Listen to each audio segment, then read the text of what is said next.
দর্শক আসসালামু আলাইকুম। আমরা আজকে ধান খেতে আপনাদেরকে নিয়ে আসছি আরেকটা বিষয় নিয়ে জানানোর জন্য। সেটা হচ্ছে বর্তমান সময়ে দেখেন আমাদের ধান গাছগুলো সেগুলো কিভাবে হেলে গেছে এবং এই জায়গাটা দেখেন কিভাবে পুড়ে যাওয়ার মতো একটা আবসা একটা ভাব দেখা যাচ্ছে। তো এই সময়টায় আমাদের ধান খেতে কিন্তু কারেন্ট পোকার একটা প্রকোপ দেখা যায়। কারেন্ট পোকা অনেকে প্রচলিত নাম কারেন্ট পোকা, অনেকে আবার এই পোকাটাকে গুনগুনি নামেও বলে, গুনগুনি নামেও এর পরিচিতি আছে। ইংরেজিতে একে বলা হয় বিপিএইচ, মানে ব্রাউন প্ল্যান্ট হপার, বাদামি গাছ ফড়িং যে পোকাটা, সেটা হচ্ছে কারেন্ট পোকা বলা হয়। এই পোকাটা ঠিক আমরা যদি এই সময়টায় দেখি, যখন ধানের শীষগুলো হেলে যায়, ঠিক এই সময়টায় দেখবেন আপনারা, যখন যারা কৃষির সাথে জড়িত তারা আপনারা ভালো করে খেয়াল করলে দেখবেন যে এই নিচের দিকটায় আপনারা দেখবেন যে এইখানে ঠিক গাছের গোড়া থেকে একটু উপরের দিকে এইখানে ছোট ছোট পোকার মতো দেখবেন আপনি। এখান থেকে পোকাগুলো ধরে, এবং এর কাজটা হচ্ছে এরা করবে কি জানেন আপনারা, এই ক্ষেত্রে ধানের গোড়াগুলোতে তারা রসগুলো চুষে নিবে এবং সকল রস চুষে নেওয়ার ফলে হবে কি, ধানের গাছগুলো শুকিয়ে যাবে এবং এর ফলে আমার এই যে ধানগুলোতে যে দেখতেছেন দানা হয়েছে, এগুলো সব কিন্তু চিটা হয়ে যাবে।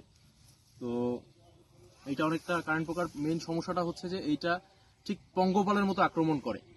এটা এত দ্রুত আক্রমণ করে যে এর থেকে নিস্তার পাওয়ার মতো সুযোগ কোনো কৃষক ভাই বোনের কিন্তু হয়ে ওঠে না।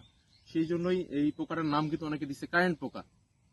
তো বিপিএইচ থেকে বাঁচার জন্য আমাদের যেটা করতে হবে, আমাদের যখন ধানের শীষ মোটামুটি থোড় অবস্থা থেকে শীষ হেলে যাবে, ওই সময়টাই কিন্তু আমাদের যে বিশেষ করে যে এলাকাগুলোতে আমাদের আলু উৎপাদন হয়, সেই জায়গাগুলোতে কিন্তু এই কারেন্ট পোকার উপদ্রব বা বিভিন্ন ফসলগুলো যেখানে দেখবেন যে ধান গাছগুলো ঘন ঘন, যেখানে ইউরিয়া বেশি দেওয়া হয়ে গেছে, এই গাছগুলোতে বিশেষ করে বেশি আক্রমণ করে।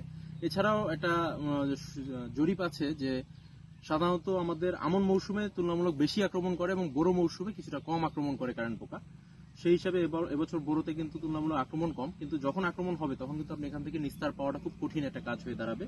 তো আমাদের কারেন্ট পোকা থেকে সতর্ক থাকতে হবে। যদি মনে হয় যে না আমার কারেন্ট পোকা ধরতে পারে, সেক্ষেত্রে কারেন্ট পোকার জন্য আপনার 10 লাইন পর পর কিন্তু আপনার একটা করে গ্যাপ রাখতে হবে, একটা করে লাইন, তাতে করে কিছুটা আলো বাতাস যাতায়াতের রাস্তা থাকলে কারেন্ট পোকার উপদ্রব তুলনামূলক কম হবে। এছাড়া আপনি যদি আরো ভালোভাবে এর থেকে নিস্তার পেতে চান, আপনাকে কিছু রাসায়নিক কেমিক্যাল যেগুলো, এগুলো স্প্রে করতে হবে।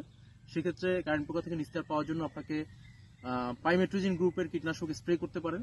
এছাড়া পাইমেট্রিজিনের সাথে নাইট্রেনপাইরাম গ্রুপ যদি যোগ করে আমরা স্প্রে করি, তাহলে কিন্তু এটা আরো ভালো কাজ করবে। এবং অবশ্যই খেয়াল রাখবেন স্প্রে করার সময় অবশ্যই আপনার স্প্রে করবেন বিকেলে, অর্থাৎ বিকেল 4টা থেকে 5টা 6টা, মানে 5টা 4টা থেকে 6টা 7টা এই পর্যন্ত। অর্থাৎ আমরা যদি সহজভাবে বলি, আসরের আজান দিবে, আপনি স্প্রে মেশিন কাঁধে নিয়ে যাবেন, ঠিক মাগরিব পরে পরে আপনি স্প্রে শেষ করে বাসায় ফিরবেন। তো এই হচ্ছে কারেন্ট পোকা নিয়ে আপনাদেরকে কিছুটা জানালাম। তো আজকের ভিডিও এ পর্যন্তই। আশা করি আপনাদের ফসল সুন্দরভাবে আপনাদের ঘরে উঠবে, সেই প্রত্যাশায় আজকের ভিডিও এখানেই শেষ করছি। ধন্যবাদ সকলকে।